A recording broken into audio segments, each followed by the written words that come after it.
Hi, welcome to Aska Talks.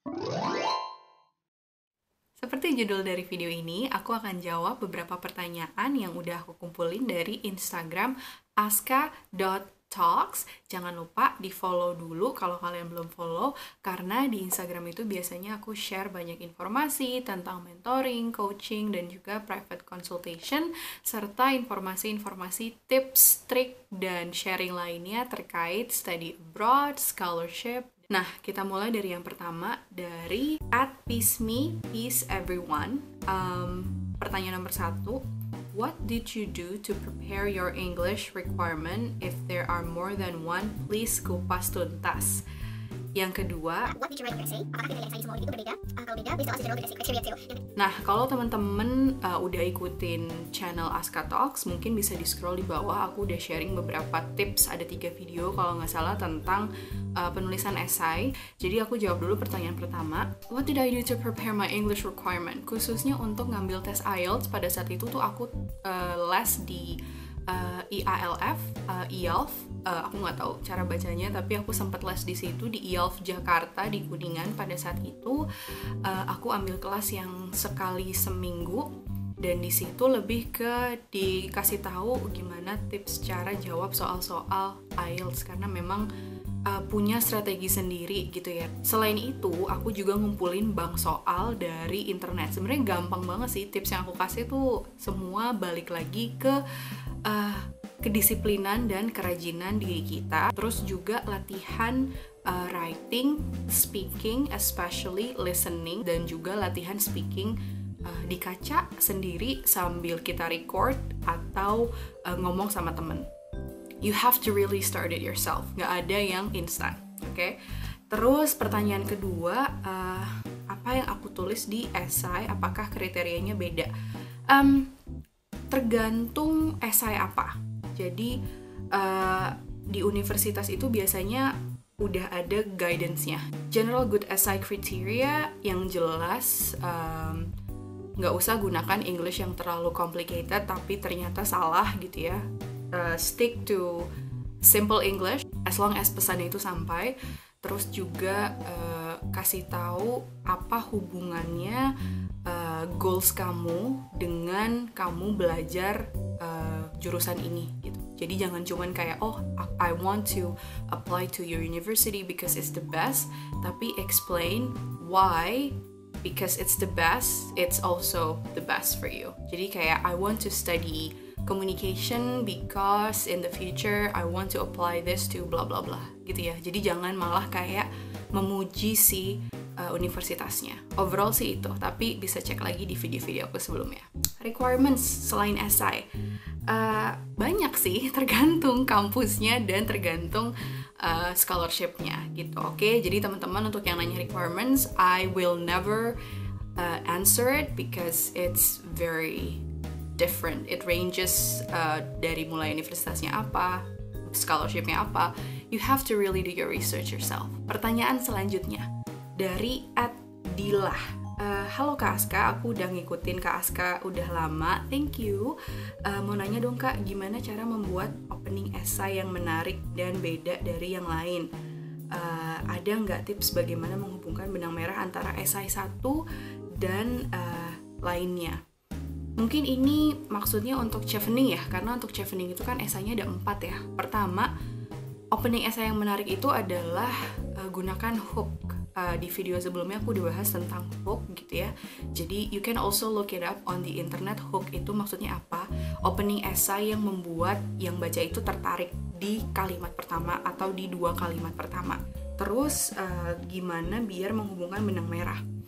Menggunakan keywords. Jadi gunakan keywords yang memang nyambung gitu. Dari misalnya yang mau kamu pelajari, background pekerjaan kamu, sama nanti kamu S2-nya mau belajar apa gitu kan. Kalau aku pakai keywords gender representation in the media gitu. Aku banyak tulis tentang social media, aku banyak sebut tentang representation. Jadi karena ada keywords yang aku ulang di esai-esai aku, jadi kan semakin terlihat bahwa memang aku mau belajar representasi gender di media. Pertanyaan selanjutnya dari Anas TNP. Pertanyaannya akan aku taruh di sini ya. aku langsung jawab aja untuk mempersingkat waktu. Intinya gimana untuk menulis format working experience. Di Chevening itu udah ada di formnya ya, jadi moga-moga kamu udah nemu nih ditaruhnya di mana, karena di form kalau nggak salah ada list kamu taruh pengalaman kerja kamu dan berapa lama, tahunnya juga, durasinya berapa lama, itu di websitenya ada guidance-nya how to count work experience. Mungkin aku akan taruh juga di description box di bawah. Oke, pertanyaan selanjutnya dari permata.aryani. Sebenarnya aku udah bales sih DM-nya, tapi mungkin ada yang juga punya pertanyaan yang sama ya. Jadi aku ulang aja, akan aku taruh di sini pertanyaannya.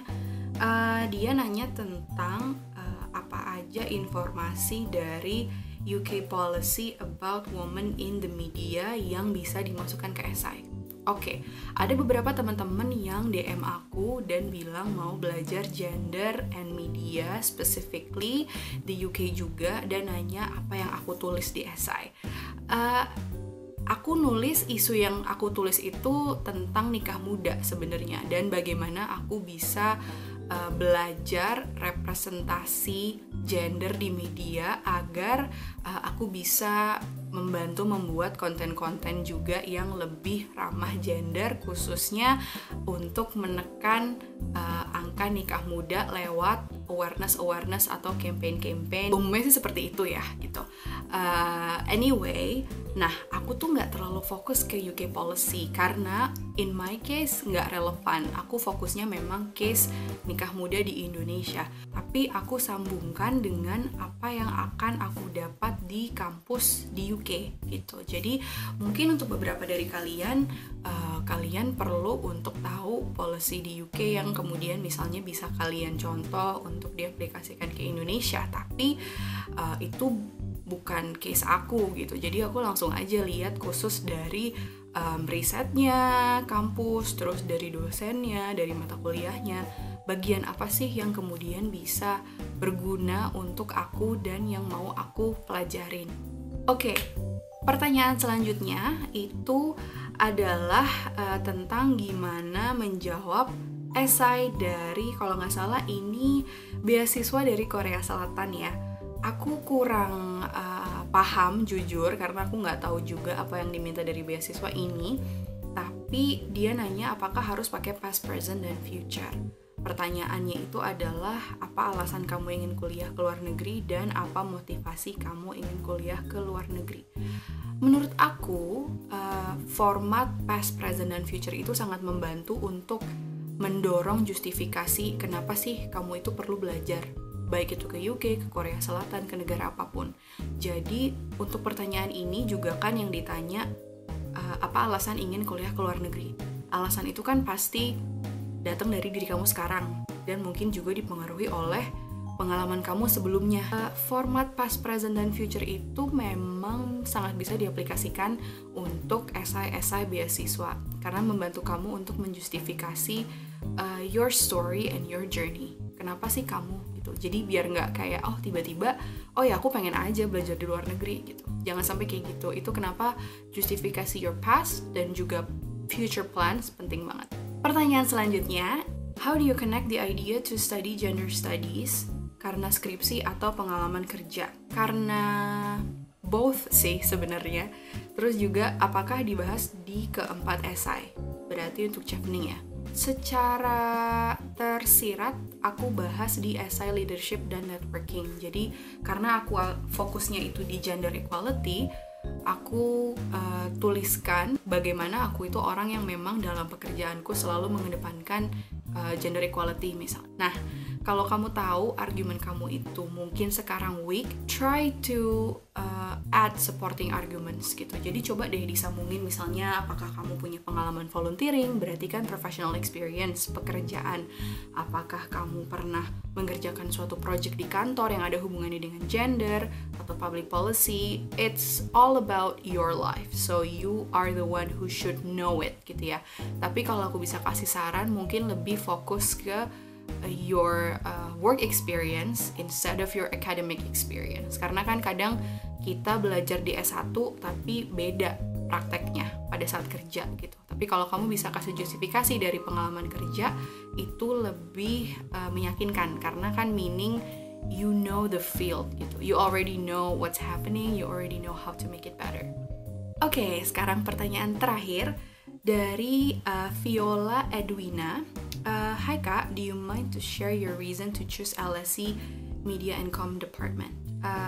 Aku revisi, aku LSE-nya itu di Gender, Media and Culture. Jadi sebenarnya dia itu jurusan dari dua fakultas, Fakultas Gender dan Fakultas Media. Ini memang fokus aku secara personal dan profesional. Jadi secara personal, I believe and I support gender equality. Jadi pada saat di pekerjaan itu, aku memang pernah beberapa kali mengerjakan project yang beririsan dengan woman empowerment, gender equality, dan communications. Karena expertise aku itu di bidang komunikasi ya. I make communication materials, presentations, videos, social media content, all that stuff yang isinya itu untuk mendukung kesetaraan gender. Secara singkat sih seperti itu. Aku merasa bernyawa banget pada saat aku kerja di bidang komunikasi dan juga di bidang gender. Jadi itu kenapa aku mau menyatukan hal itu. Jadi saran aku untuk teman-teman yang ingin cross major atau ingin menggabungkan dua field, coba cari justifikasi nggak cuma secara personal. Karena aku tahu banyak kandidat yang kayak, aku tuh pengen banget belajar ini, ya cuma karena pengen aja gitu. Jangan ya, jadi you have to find a real justification gitu. Ada masalah nggak di bidang itu? Apa yang bisa dipelajarin secara lebih dalam? Kamu bisa backup nggak dari pengalaman pekerjaan kamu? Oke, gitu aja. Aku udah hampir 20 menit nih ngomong. Semoga nanti videonya nggak sepanjang itu, tapi semoga menjawab beberapa pertanyaan teman-teman. Terima kasih buat semua yang udah tanya. Dan buat teman-teman yang belum follow Instagram @aska.talks, jangan lupa di follow dulu, karena di situ aku suka share informasi tentang mentoring, coaching, private consultation, dan lain sebagainya. Jadi jangan lupa juga subscribe ke channel ini. Kalau kalian belum subscribe, share to your friends, give this video a thumbs up, komen kalau ada pertanyaan selanjutnya, karena aku mungkin akan bikin video Q&A ini secara berkala. That's all, stay safe, stay healthy, bye!